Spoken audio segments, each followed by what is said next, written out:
Si un prêtre désire interroger un confessant, ou si celui-ci s'interroge lui-même pour savoir s'il éprouve ou non une contrition véritable, je ne m'y oppose pas, mais que personne ne soit assez insolent pour prétendre devant Dieu que sa contrition est suffisante, car c'est de la présomption et du mensonge.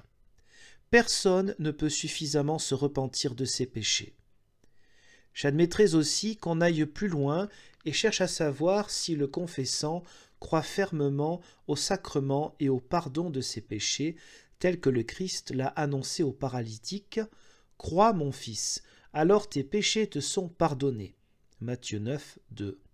Et à la femme, « Crois, ma fille, ta foi t'a guérie. » Matthieu 9, 22. Mais un tel examen est devenu rare aujourd'hui lors de ce sacrement. On ne parle que contrition, péché, réparation et indulgence. C'est vraiment un aveugle qui en guide un autre.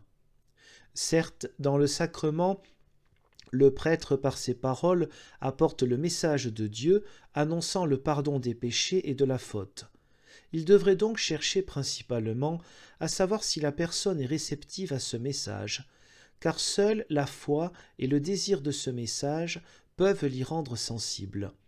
Quant au péché, à la contrition et aux bonnes œuvres, il faut en traiter dans les prédications avant le sacrement de la confession.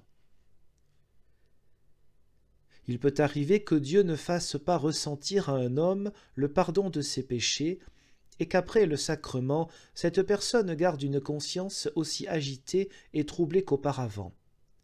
Dans ce cas, il faut agir avec sagesse, car la faille se situe au niveau de la foi.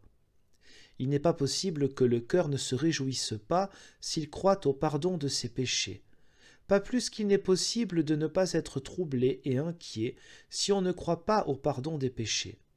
Donc, si Dieu maintient la foi dans un état de faiblesse, il ne faut pas s'en laisser décourager, mais bien au contraire l'accepter comme une tentation et une mise à l'épreuve par laquelle Dieu tente, provoque et pousse l'homme dans ses derniers retranchements, afin qu'il demande cette foi avec d'autant plus d'insistance, et qu'il puisse dire avec le Père du possédé de l'Évangile, « Seigneur, viens au secours de mon incrédulité. » Marc 9, 24. Et avec les apôtres, « Seigneur, augmente notre foi. » Luc 17, 5. C'est ainsi que l'homme apprend que tout est grâce de Dieu, le sacrement, le pardon et la foi. Il peut alors s'abandonner totalement, désespérer de lui-même et n'espérer plus qu'en la grâce de Dieu, sans cesse et sans relâche. Ce sont deux choses fort différentes que la pénitence et le sacrement de la pénitence. Comme dit plus haut, le sacrement consiste en 3 éléments, dans la parole de Dieu, c'est-à-dire l'absolution, dans la foi en la dite absolution, et dans la paix, c'est-à-dire dans le pardon du péché, qui est assurément une conséquence de la foi.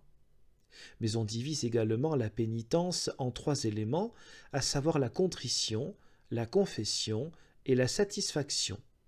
Nous avons dénoncé plus haut à quels abus a donné lieu la contrition, il en va de même de la confession et de la satisfaction. Si les traités sur ces sujets surabondent, il n'y en a malheureusement que fort peu sur le sacrement de la pénitence.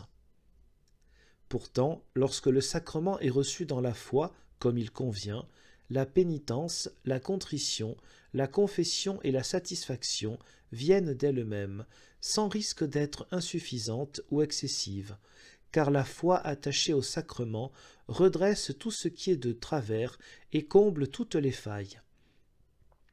Une personne qui a foi dans le sacrement ne peut donc se tromper ni dans sa contrition, ni dans la confession, ni dans la satisfaction, et même si elle était dans l'erreur, cela ne lui nuirait pas.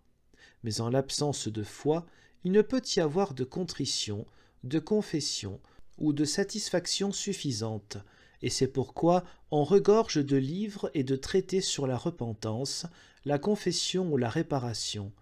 Ils mettent l'inquiétude au cœur de nombreuses personnes, les poussent à se confesser souvent, les troublant au point qu'elles ne savent plus si un péché est véniel ou mortel, mais nous allons dire ici quelques mots sur ce sujet.